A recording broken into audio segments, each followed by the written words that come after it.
तर मी महाराष्ट्रातल्या मराठा समाजाला विशेष करून सांगतो, ज्यांच्या नोंदी सापडलेल्या असून सुद्धा कुणबी प्रमाणपत्र देत नाहीत अशाने 28 ऑगस्टला अर्ज घेऊन अंतरवालीत या. मला निपटारा काढायचा बरं का.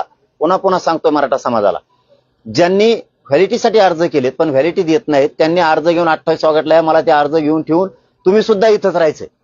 मला ते सरकारला दाखवायचे हे पोर आहेत आणि यांचे कामं राहिलेत म्हणून. आणि ज्यांनी हैदराबाद गॅजेटनुसार सुद्धा अर्ज केलेले असतील देत नाहीत त्यांनी सुद्धा अर्ज घेऊन या. म्हणजे कुणाचा विषय मागे राहायला नको. नोंद असून कुणबी प्रमाणपत्र नाही, कुणबी प्रमाणपत्र असून व्हॅलिटी नाही, कोणाच्या चुलत्याला दिली पुतण्याला देत नाहीत, पुतण्याला दिली बहिणीला देत नाहीत.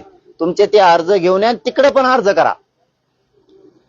अधिकाऱ्यांकडे, तहसीलदारकडे, एसडीएम कडे तुमचे अर्ज करा त्या प्रमाणपत्रासाठी आणि मग इकडे सुद्धा एक त्याची झेरॉक्स कॉपी घेऊन या. म्हणजे जेणेकरून आपल्याला सरकारशी बोलता येईल. कोणत्या बांधवांचे व्याज परतावे थांबलेत त्यांनी सुद्धा त्यांचे अर्ज घेऊन 28 ऑगस्टलाच इथं या. कारण आम्हाला ते सगळे जमा करून घ्यायचे, तुमच्याशी चर्चा करायची. मग ते एकदा जमा करून घेतले की 29 पासून सरकार कधी येईल त्यावेळेस ते मार्ग काढून घ्यायचे. कोणत्या विद्यार्थ्यांचे पंजाबराव देशमुखांच्या माध्यमातून शिष्यवृत्त्या राहिल्यात,